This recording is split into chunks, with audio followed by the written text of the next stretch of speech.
Vous êtes-vous déjà demandé comment des événements apparemment sans lien dans le monde d'aujourd'hui peuvent être liés à un plan divin plus grand? Eh bien, c'est exactement ce que nous allons explorer ensemble. Le rêve de Nebuchadnezzar, interprété par Daniel, était une vision de royaumes qui ont gouverné et gouverneront l'humanité, culminant dans un événement extraordinaire, l'établissement du royaume éternel de Dieu. Aujourd'hui, à la lumière de cette révélation, cherchons à discerner si les signes de ces 10 nations émergent déjà autour de nous. Tenez bon, car la prophétie est plus vivante que jamais. Commençons par un aperçu de la vision du prophète Daniel. Il a été appelé à interpréter le rêve du roi de Babylone, où une statue colossale représentait une séquence d'empires mondiaux. Chaque matériau, or, argent, bronze et fer, et le mélange particulier de fer et d'argile symbolisait des royaumes qui allaient et venaient. Avec des détails intrigants, les pieds et les orteils, un mélange fragile et instable, indiquaient la fragilité de ces royaumes. Et cela ne s'arrête pas là. Dans une autre vision, au chapitre 7, Daniel voit 4 grandes bêtes représentant ces royaumes. La 4e bête a 10 cornes qui symbolisent 10 rois qui émergeront.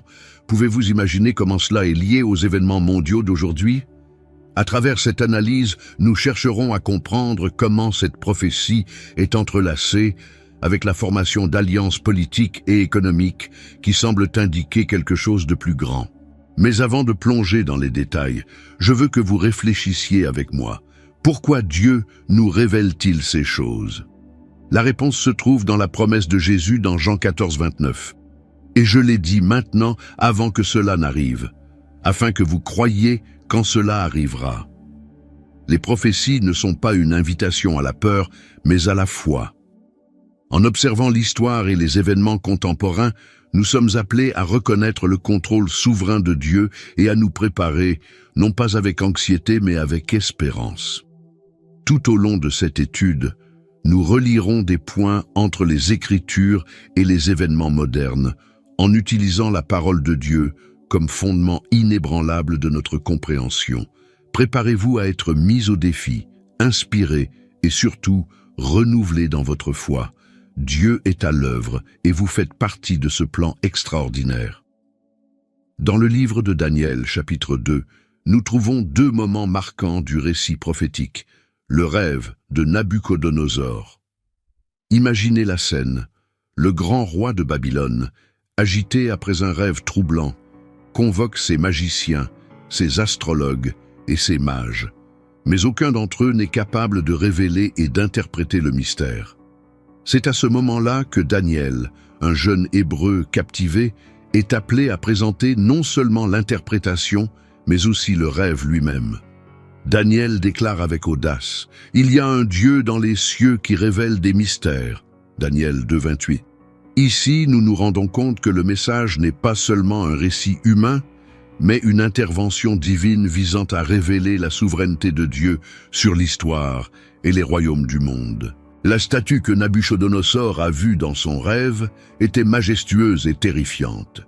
Sa tête était d'or pur, sa poitrine et ses bras d'argent, son ventre et ses cuisses d'airain, ses jambes de fer et ses pieds, un mélange de fer et d'argile. Chacune de ces parties représentait des empires qui allaient surgir dans l'histoire babylonienne. L'empire de Nabuchodonosor était la tête de l'or, reflétant sa richesse et sa gloire. L'empire perse-mède, qui devait lui succéder, était symbolisé par l'argent, inférieur en splendeur mais néanmoins puissant. Puis vint la Grèce, avec son ventre de bronze, marqué par la conquête d'Alexandre le Grand.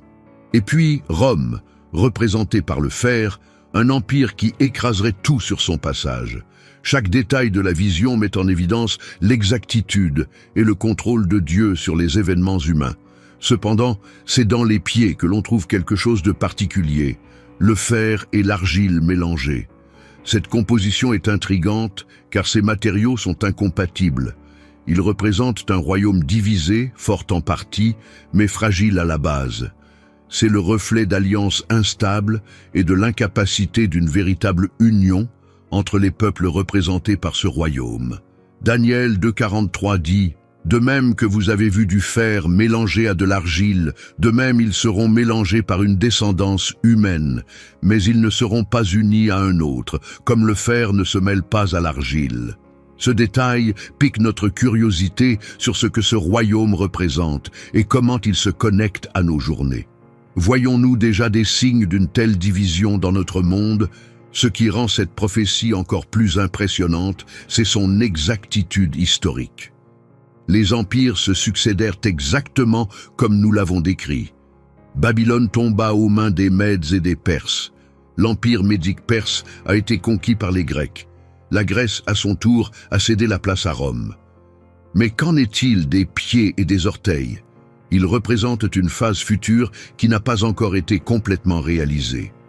De nombreux érudits suggèrent que cela indique une confédération de 10 royaumes ou nations formées à partir de l'héritage de l'ancien empire romain. Ce groupe serait marqué par l'instabilité et la fragilité des alliances. Aujourd'hui, nous voyons des alliances mondiales, telles que l'Union européenne et d'autres coalitions régionales qui, bien que puissantes, sont confrontées à des défis internes et à de profondes divisions. Daniel révèle également quelque chose d'extraordinaire à la fin de la vision. Une pierre, non taillée par des mains humaines, qui frappe la statue et la réduit en poussière. Cette pierre grandit et devient une grande montagne, remplissant toute la terre. Daniel 2,44 explique « Au jour de ces rois, le Dieu des cieux établira un royaume qui ne sera jamais détruit. Il s'agit d'une référence claire au royaume de Dieu, qui sera établi à la fin des temps, détruisant tous les royaumes humains. Cette image nous donne l'espoir que malgré les faiblesses et les divisions des royaumes humains, Dieu a un plan souverain pour réaliser un royaume éternel, juste et inébranlable. En observant la statue et son interprétation, nous sommes amenés à réfléchir à l'endroit où nous en sommes dans la chronologie de cette prophétie. Les pieds et les orteils, composés de fer et d'argile, suggèrent que nous approchons de la fin de la succession de ces royaumes. Le paysage mondial actuel, avec ses alliances politiques et économiques instables, semble s'aligner sur cette description. Mais comment discernons-nous si nous vivons vraiment à l'époque de ces royaumes? C'est là que la sagesse de l'Écriture devient indispensable. Nous devons chercher la compréhension non seulement dans les événements politiques, mais aussi dans les signes spirituels que présente cette période prophétique. Beaucoup de gens voient des parallèles entre la prophétie de Daniel et les blocs politiques d'aujourd'hui. Cependant, il est important de se rappeler que ce point de vue ne concerne pas seulement le pouvoir politique, mais aussi la condition spirituelle de l'humanité. Le mélange de fer et d'argile représente également la fragilité des systèmes humains qui tentent de se maintenir sans le fondement solide de Dieu. Lorsque nous regardons les défis posés par les alliances mondiales, des divisions internes aux crises économiques et culturelles, nous nous rappelons qu'aucun système humain ne peut apporter la paix et l'unité que seul le royaume de Dieu peut offrir. Dans Luc 20 et 1,28, Jésus nous donne une instruction claire. Quand ces choses commenceront à arriver, levez et relevez la tête, car votre rédemption est proche. Cette promesse nous rappelle que les prophéties bibliques ne sont pas destinées à nous effrayer, mais à nous fortifier. Il nous montre que Dieu est aux commandes et que même au milieu du chaos, son plan s'accomplit. Lorsque nous regardons la vision de Daniel, nous sommes encouragés à garder les yeux fixés sur le royaume à venir, sachant que notre rédemption est proche. La prophétie de Daniel est plus qu'une histoire fascinante. C'est un appel à la vigilance et à la préparation spirituelle. Tant que les royaumes de ce monde vont et viennent, le royaume de Dieu tient bon. Comment, alors, pouvons-nous vivre d'une manière qui reflète cet espoir? La réponse réside dans la recherche de la sainteté, la proclamation de l'Évangile et la pleine confiance en la souveraineté de Dieu. Chaque événement historique et chaque défi mondial est l'occasion de réaffirmer notre foi et de témoigner de la vérité que Jésus-Christ est Seigneur. Nous concluons ce premier sujet par une question pour vous. Comment avez-vous interprété les signes de notre temps? Les divisions et les alliances chancelantes que nous voyons aujourd'hui reflètent-elles les pieds de fer et d'argile de la statue de Nabuchodonosor, ou pensez-vous que quelque chose d'encore plus important est à venir? Laissez vos réflexions dans les commentaires, parce qu'ensemble, en tant que frères et sœurs en Christ, nous pouvons apprendre et grandir en attendant l'accomplissement ultime des promesses de Dieu. Dans Daniel chapitre 7, nous trouvons une autre vision impressionnante qui complète le rêve de Nebuchadnezzar. Cette fois, Daniel voit 4 grands animaux émerger de la mer, chacun représentant un empire distinct. Ces animaux sont chargés de symbolisme et portent des messages puissants sur la nature des règnes qui domineraient la terre. Le premier animal, un lion aux ailes d'aigle, symbolise Babylone, reflétant sa majesté et sa rapidité dans la conquête. Le second, un ours, représente l'empire perse de la peur, avec sa force brutale et sa volonté de dévorer ses ennemis. Le troisième, un léopard à 4 ailes et 4 têtes, représente la Grèce, marquée par la rapidité d'Alexandre le Grand dans la conquête du monde. Chacun de ces animaux nous prépare au 4e et le plus effrayant. La 4e bête que Daniel a vue était terrible et terrifiante, extrêmement forte, avec de grandes dents de fer, et dévorait, écrasait et piétinait ce qui restait. Daniel 7:7. Cet animal n'est identifié à aucun animal connu, ce qui reflète son caractère unique et sa puissance écrasante. Il est largement admis que cet animal représente l'Empire romain, qui régnait avec force et impitoyabilité. Cependant, la vision de Daniel ne se concentre pas seulement sur l'animal, mais aussi sur les 10 cornes qui émergent de sa tête. Ces 10 cornes symbolisent 10 rois ou royaumes qui ont émergé de cet empire, jouant un rôle crucial dans le scénario de la fin des temps. Parmi ces 10 cornes, Daniel voit émerger une petite corne, en arrachant 3 autres par la racine. Cette petite corne ne représente pas seulement le pouvoir politique émergent, mais aussi une figure qui prononce des paroles contre le Très-Haut. Dan 7h25. C'est un symbole largement reconnu de l'Antéchrist, qui se lèvera pour défier Dieu et persécuter les saints. L'apparition de cette petite corne, au milieu des 10, est l'un des éléments les plus intrigants de la vision de Daniel. Il nous indique une période d'intense rébellion spirituelle et de persécution, où le pouvoir sera consolidé dans une figure qui cherche à remplacer Dieu. Les parallèles entre les 10 cornes et les pieds de fer et d'argile de l'image du rêve de Nabuchodonosor sont indubitables. Les deux symbolisent un royaume fragmenté, marqué par des alliances instables et un pouvoir décentralisé. Ce royaume, décrit dans Daniel, est considéré comme la dernière étape avant l'établissement du royaume éternel de Dieu. De nombreux érudits pensent que ces 10 cornes représentent un bloc de nations ou de gouvernements qui émergeront dans les derniers jours, s'unissant temporairement, mais sans véritable cohésion. La fragmentation est le thème central ici, reflétant l'incapacité des royaumes humains à réaliser une unité durable sans Dieu. Notre monde actuel est rempli de signes qui semblent s'aligner sur cette vision.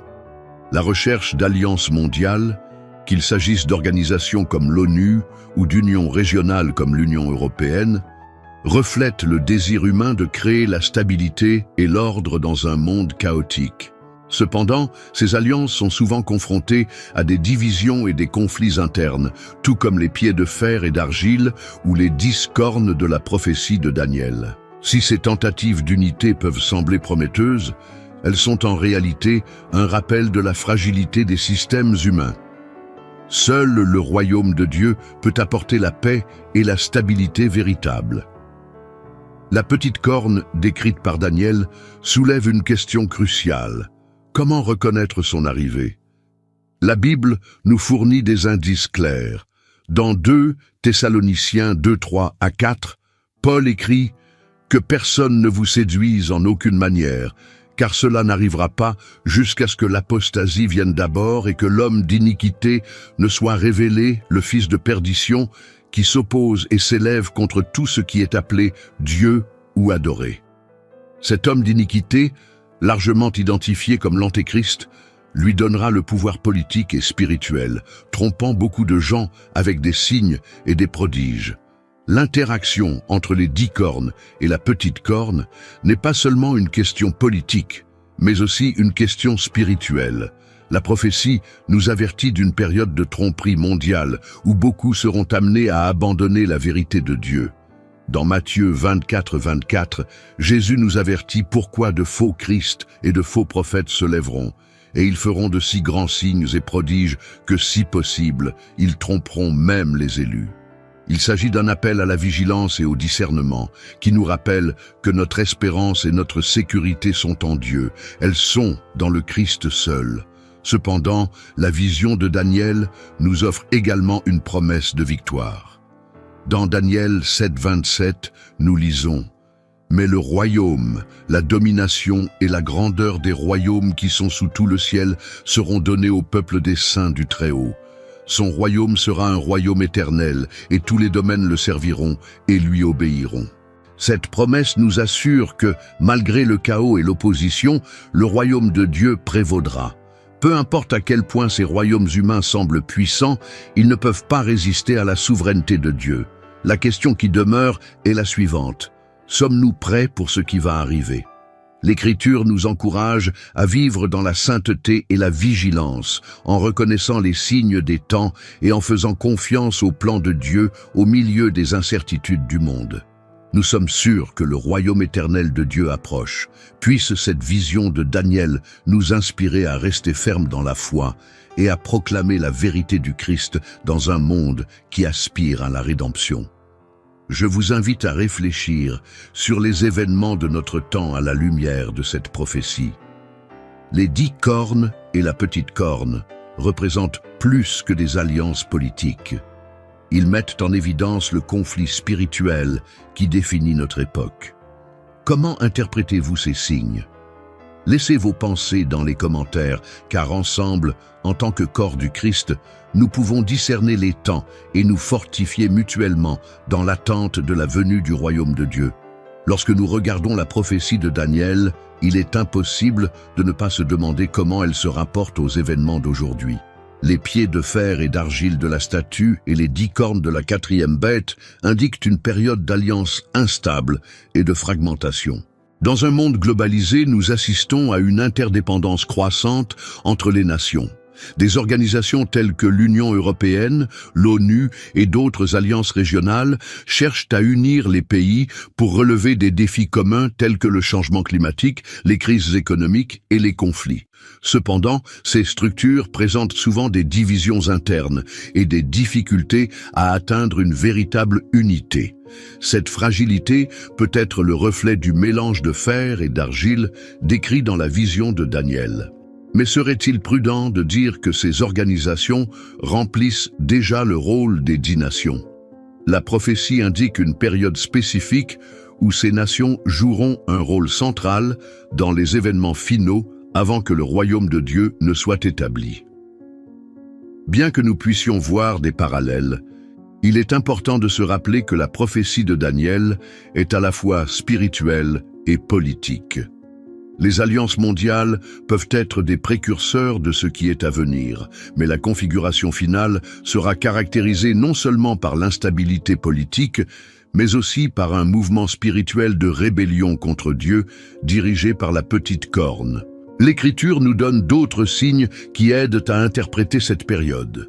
Dans Apocalypse 17, 12 à 13, nous lisons « Les 10 cornes que tu as vues sont 10 rois qui n'ont pas encore reçu le royaume, mais qui recevront l'autorité comme rois pendant 1 heure avec la bête. Ceux-ci ont la même intention et abandonneront leur pouvoir et leur autorité à la bête. » Cette description nous donne un indice que les 10 royaumes ou nations seront alignés avec l'Antéchrist dans un effort commun unifié pour défier le plan de Dieu. C'est un rappel que même si les alliances humaines peuvent sembler prometteuses à de nombreuses reprises, elles sont utilisées comme des outils dans le conflit spirituel qui se déroule. Ce qui rend cette prophétie encore plus pertinente, c'est l'accélération des événements mondiaux qui favorisent l'intégration et l'interdépendance. Des progrès technologiques aux efforts de gouvernance mondiale, le monde évolue vers un système plus centralisé. Cependant, cette centralisation s'accompagne souvent de tensions et de résistances, reflétant l'incompatibilité du fer et de l'argile. Cela nous rappelle que, malgré les efforts humains, seul le royaume de Dieu peut apporter la paix et la stabilité véritable. Un autre aspect fascinant est la façon dont les Écritures relient les 10 royaumes à la montée de l'Antéchrist. Dans 2 Thessaloniciens 2, 7, 8, Paul écrit « Car le mystère de l'iniquité est déjà à l'œuvre. Il n'y en a qu'un seul qui le conserve jusqu'à ce qu'il soit enlevé. Alors sera révélé l'impie, que le Seigneur Jésus tuera par le souffle de sa bouche et détruira par l'éclat de sa venue. Ce mystère d'iniquité opère à l'arrière-plan, préparant le terrain pour la montée de l'Antéchrist et l'unification temporaire des 10 royaumes sous son commandement. Cela devrait nous conduire à une posture de vigilance et de prière. En approfondissant la prophétie, nous nous rendons compte que les alliances instables décrites par Daniel ne sont pas seulement politiques, mais aussi spirituelles. Le mélange de fer et d'argile peut être considéré comme une métaphore des efforts humains pour construire un système mondial sans le fondement solide de la parole de Dieu. En Matthieu 7, 24, 27, Jésus parle de l'importance de construire notre maison sur le roc et non sur le sable. De même, les royaumes humains qui ne sont pas fondés sur Dieu sont destinés à s'effondrer. Et cela est évident dans les conflits et les divisions qui marquent le paysage mondial actuel. Pourtant, au milieu de cette instabilité, la prophétie nous offre de l'espoir. Daniel 2,44 déclare « Au jour de ces rois, le Dieu des cieux établira un royaume qui ne sera jamais détruit. C'est le royaume éternel de Dieu qui remplacera tous les royaumes humains. » Il nous rappelle que, même si nous pouvons voir des signes de division et de rébellion dans le monde, le plan de Dieu se déroule selon sa volonté souveraine. Il a le contrôle et sa promesse d'établir un royaume juste et éternel est inébranlable. En regardant le scénario actuel, nous sommes appelés à discerner les temps avec sagesse.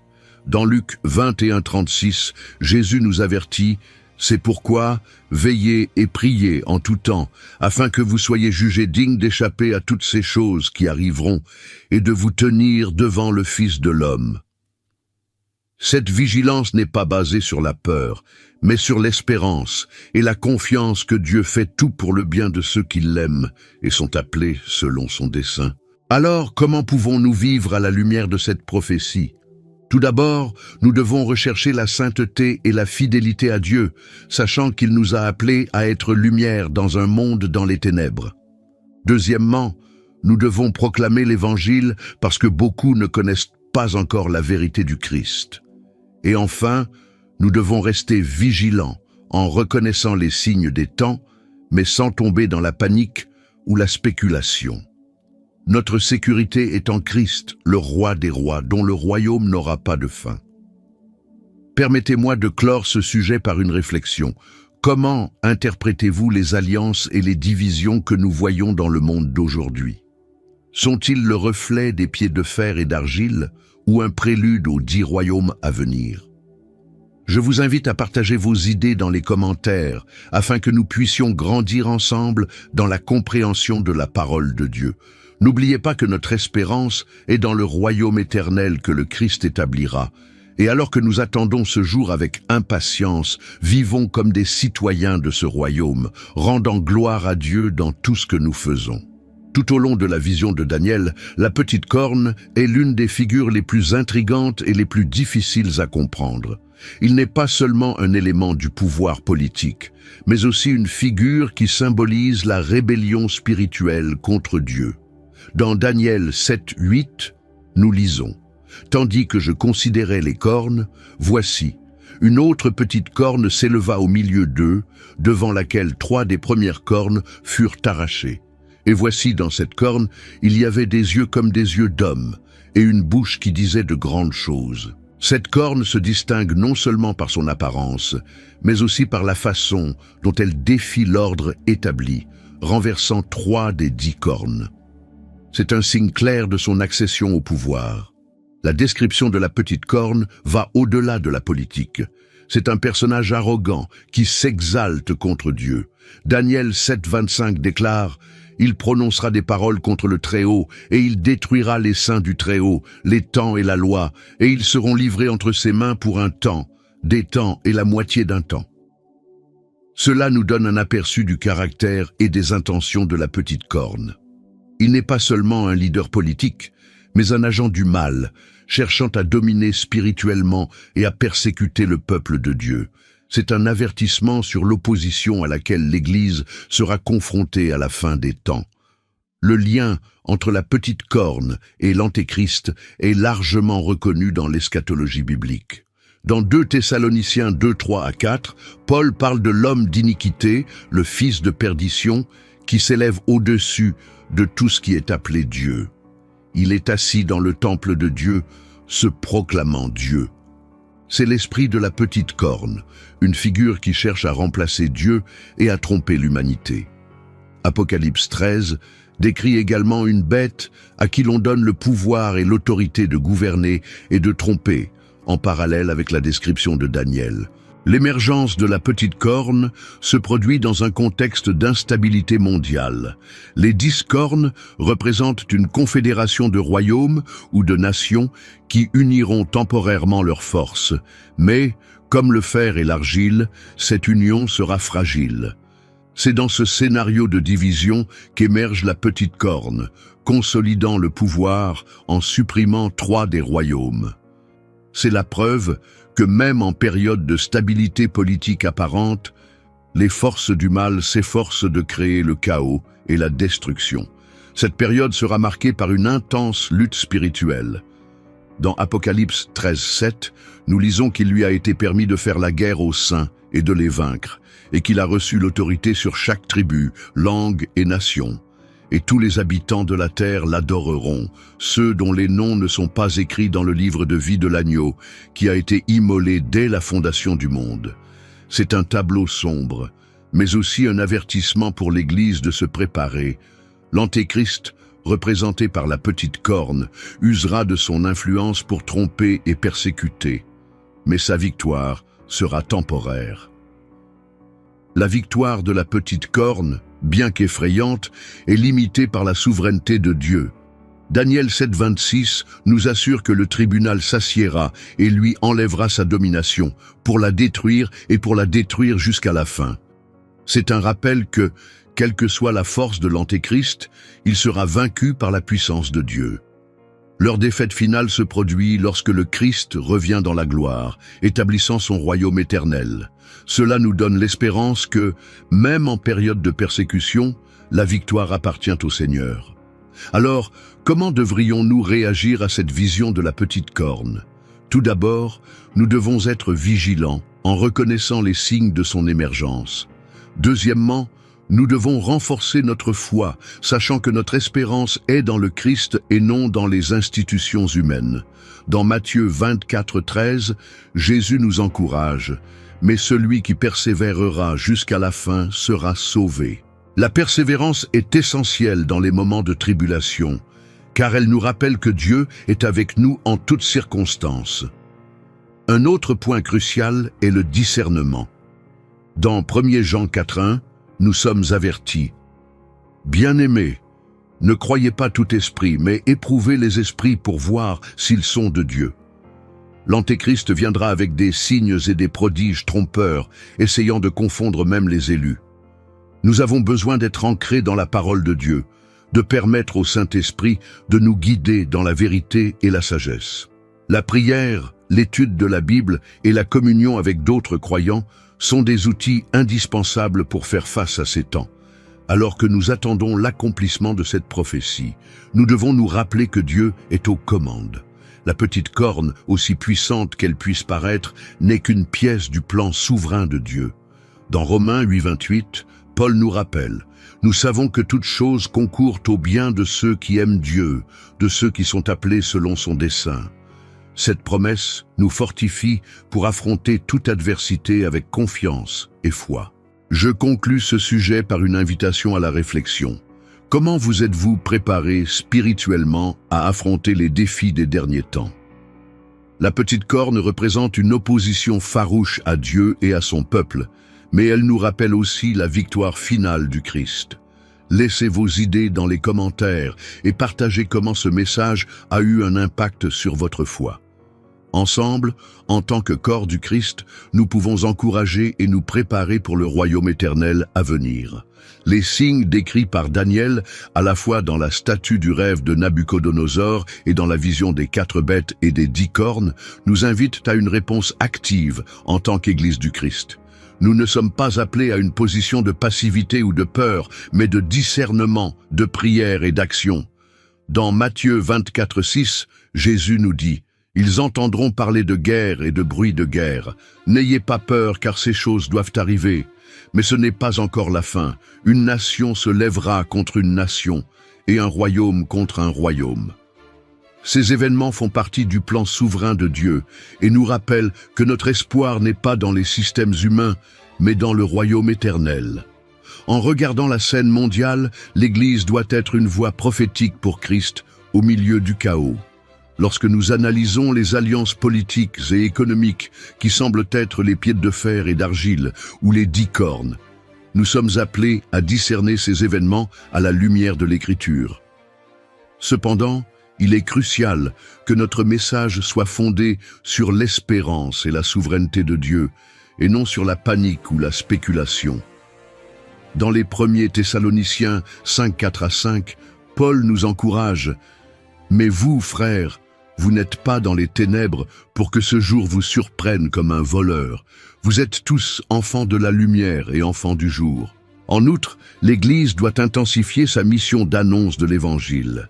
Dans Matthieu 24:14, Jésus déclare « Et cet évangile du royaume sera prêché dans le monde entier, en témoignage à toutes les nations, et alors viendra la fin. » Alors que nous attendons l'accomplissement des prophéties, notre objectif devrait être d'apporter le message du salut à tous les peuples.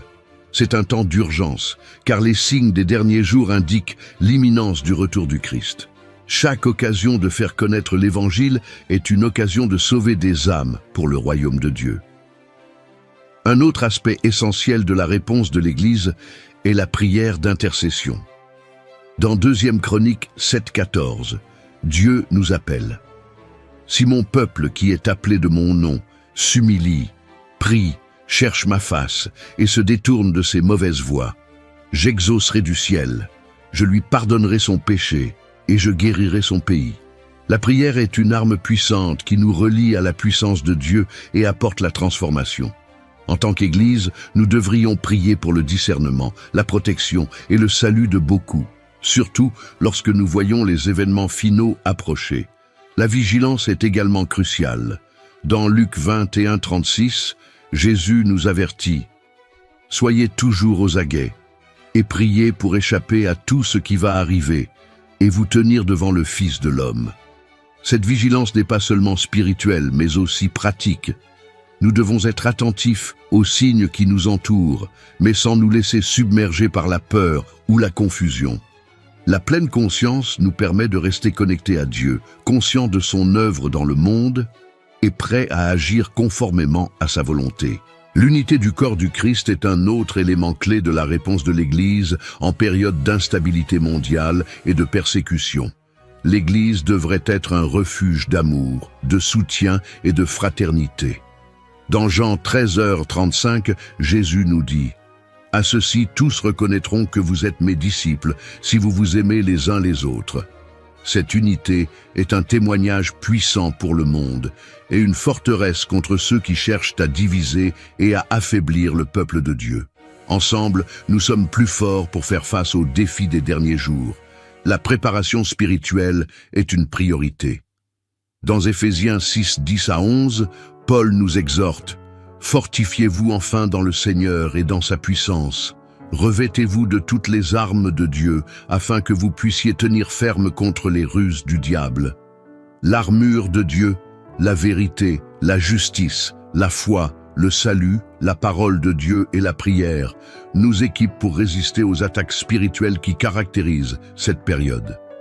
L'Église devrait enseigner et encourager ses membres à vivre une vie sainte et à renforcer leur foi au quotidien. Un autre point essentiel est l'encouragement mutuel. Hébreux 10, 24, 25 nous lisons. Et considérons-nous les uns les autres afin d'inciter à l'amour et aux bonnes œuvres. N'abandonnons pas l'idée de nous rassembler, comme certains ont coutume de le faire, mais encourageons-nous d'autant plus les uns les autres que vous voyez le jour approcher. L'Église devrait être un lieu où les croyants trouvent la force, la sagesse et le renouveau pour rester fermes dans la marche de la foi. Le soutien mutuel est essentiel pour faire face aux difficultés spirituelles et émotionnelles des derniers jours. Lorsque nous voyons les signes décrits dans Daniel et dans d'autres passages, nous sommes appelés à maintenir notre espérance dans le retour du Christ. Dans Apocalypse 22, 12, Jésus déclare « Voici, je reviens bientôt. Ma récompense est avec moi, et je donnerai à chacun selon ses œuvres. » Cette promesse nous rappelle que tous les efforts pour la cause du royaume seront récompensés et que notre attente sera courte par rapport à l'éternité. Notre attente devrait être marquée par la joie de savoir que le meilleur est encore à venir. Enfin, la réponse de l'Église aux signes des derniers jours devrait être une réponse de foi, d'espérance et d'action. Je vous invite à réfléchir sur la manière dont vous avez vécu à la lumière des signes que nous voyons dans le monde. Avez-vous partagé l'Évangile, prié, recherché la sainteté et fortifié votre communion avec d'autres croyants? Laissez vos réflexions dans les commentaires afin que nous puissions nous encourager mutuellement en tant que corps du Christ. N'oubliez pas, nous ne sommes pas seuls. Dieu est avec nous. Et sa promesse de victoire ultime est certaine. Bien que les prophéties de Daniel sur les royaumes humains et l'essor des 10 nations nous indiquent des temps d'instabilité, elles culminent également dans une promesse glorieuse, l'établissement du royaume éternel de Dieu. Dans Daniel 2,44 nous lisons « Au jour de ces rois, le Dieu des cieux établira un royaume qui ne sera jamais détruit, et ce royaume ne sera pas transmis à un autre peuple. Il écrasera tous ces royaumes et les détruira, mais lui-même subsistera éternellement. » C'est l'essence de notre espérance en tant que chrétiens. Ce jour-là, tous les systèmes humains faillibles seront remplacés par un royaume parfait, gouverné par le roi des rois, Jésus-Christ. Ce royaume n'est pas seulement l'avenir. Il a déjà commencé à se manifester par l'œuvre rédemptrice du Christ. Lorsque Jésus a commencé son ministère, il a déclaré « Le temps est accompli, le royaume de Dieu est proche. Repentez-vous et croyez en l'Évangile. » Marc 1,15. Bien que le royaume de Dieu ait commencé avec la venue du Christ, sa plénitude est encore à venir. Cette tension entre ce qui est déjà et ce qui ne l'est pas encore nous met au défi de vivre comme des citoyens du royaume, en reflétant ses valeurs et ses principes, en attendant sa manifestation finale. Le royaume de Dieu est différent de tout royaume humain. Il est éternel, juste et plein de paix. Ésaïe 9,7 décrit l'accroissement de son gouvernement et de sa paix. Il n'y aura pas de fin sur le trône de David et sur son royaume, pour l'établir et l'affermir avec jugement et droiture dès maintenant pour toujours. C'est le royaume pour lequel nous prions lorsque nous disons « Que ton règne vienne, que ta volonté soit faite, sur la terre comme au ciel. » Matthieu 6,10. Cette prière est le reflet de notre foi que Dieu travaille pour apporter sa volonté parfaite à la terre. Lorsque nous regardons les événements finaux décrits dans Daniel et l'Apocalypse, nous voyons que le royaume de Dieu sera établi après une période de grande tribulation. Dans Apocalypse 21,4, nous trouvons la vision de Jean du nouveau ciel et de la nouvelle terre. Et j'entendis une voix forte du trône qui disait « Voici, le tabernacle de Dieu est avec les hommes. Dieu habitera avec eux, et ils seront son peuple, et Dieu lui-même sera avec eux et sera leur Dieu. Il effacera toute larme de leurs yeux, et il n'y aura plus ni mort, ni deuil, ni cri, ni douleur, parce que les premières choses sont passées. » C'est le destin ultime de ceux qui ont confiance en Christ, une éternité dans la présence de Dieu. Mais jusqu'à ce que ce jour arrive, nous sommes appelés à vivre en tant qu'ambassadeurs de ce royaume. Dans 2 Corinthiens 5,20, Paul nous rappelle: c'est pourquoi nous sommes des ambassadeurs pour Christ, comme si Dieu lançait son appel à travers nous. Pour l'amour du Christ, nous vous en supplions, réconciliez-vous avec Dieu. C'est notre mission, annoncer la réconciliation que le Christ offre et manifester l'amour de Dieu au monde. Chaque acte de gentillesse, de justice et de compassion que nous accomplissons est le reflet du royaume de Dieu en action. Le royaume de Dieu nous appelle aussi à une perspective éternelle. Dans Colossiens 3, 1, 2, il nous est enseigné: c'est pourquoi, puisque vous êtes ressuscités avec Christ, cherchez ce qui est en haut, là où Christ est assis à la droite de Dieu. Gardez votre esprit sur les choses d'en haut et non sur les choses terrestres. Cette perspective nous aide à affronter les défis et les incertitudes de ce monde avec confiance, sachant que notre véritable demeure se trouve dans le royaume éternel de Dieu. En regardant les promesses du royaume de Dieu, nous sommes fortifiés dans les moments de tribulation. Dans Romains 8, 18, Paul écrit: je considère que nos souffrances actuelles ne sont pas dignes d'être comparées à la gloire qui sera révélée en nous. Cette gloire future est ce qui nous soutient, nous rappelant que toute difficulté est temporaire à la lumière de l'éternité. Cet espoir ne nous conduit pas à la passivité, mais il nous motive à vivre avec un but et à persévérer dans la foi. Un autre aspect central du royaume de Dieu est sa justice parfaite. Dans le psaume 98, nous lisons: « Il juge le monde avec justice et gouverne les peuples avec justice. » Dans le royaume de Dieu, il n'y aura plus de corruption, d'inégalité ou d'injustice. Tous ceux qui font confiance au Christ feront l'expérience d'une restauration complète. Cette aspiration à la justice devrait façonner notre façon de vivre aujourd'hui, en cherchant à refléter le caractère de Dieu dans nos actions et nos décisions. Enfin, le royaume de Dieu est un royaume de paix éternelle.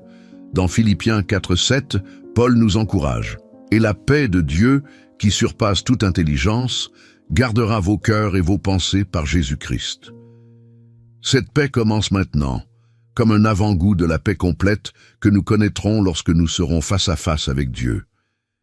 D'ici là, nous sommes appelés à être des artisans de paix en diffusant le message de réconciliation et d'espérance dans un monde plein de conflits. Je conclus ce sujet par une question pour vous. Comment avez-vous vécu à la lumière de la promesse de Dieu du royaume éternel? Cette réalité a-t-elle façonné vos décisions, vos priorités et vos relations? Laissez vos réflexions dans les commentaires afin que nous puissions grandir ensemble dans l'espérance et dans la certitude que le royaume de Dieu est proche. Rappelez-vous, chaque jour vécu dans la fidélité au Christ est un pas de plus vers la plénitude de son royaume. Très cher, tout au long de ce voyage à travers les mystères des prophéties de Daniel, nous avons exploré les profondeurs de la parole de Dieu et réfléchi sur les signes qui sont tout autour de nous. Nous avons vu comment les pieds de fer et d'argile, les 10 cornes et la petite corne indiquent des événements futurs qui culmineront dans l'établissement du royaume éternel de Dieu. Cependant, ces messages n'ont pas été donnés pour nous effrayer, mais pour nous fortifier dans la foi et l'espérance. Chaque détail révélé par Dieu est un rappel qu'il a le contrôle absolu de l'histoire. Il a déjà déterminé la fin dès le commencement, et tout va vers le jour glorieux où son royaume sera pleinement établi. En attendant ce jour, nous sommes appelés à vivre avec détermination et vigilance. Jésus nous a dit dans Matthieu 24, 42, « Veillez donc, car vous ne savez pas quel jour votre Seigneur viendra. » Cet appel n'est pas seulement de guetter les signes, mais d'aligner nos vies sur les valeurs du royaume. Chaque action, parole et décision doit refléter la sainteté et la justice de Dieu. C'est le moment de proclamer l'Évangile, de vivre en ambassadeur du Christ, d'être lumière dans un monde qui est dans les ténèbres. Il n'y a pas de plus grand privilège que de faire partie du plan éternel de Dieu et d'être témoin de sa souveraineté en action.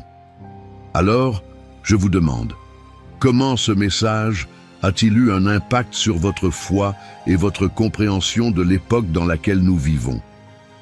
Êtes-vous prêt à vous positionner comme un serviteur fidèle du royaume de Dieu?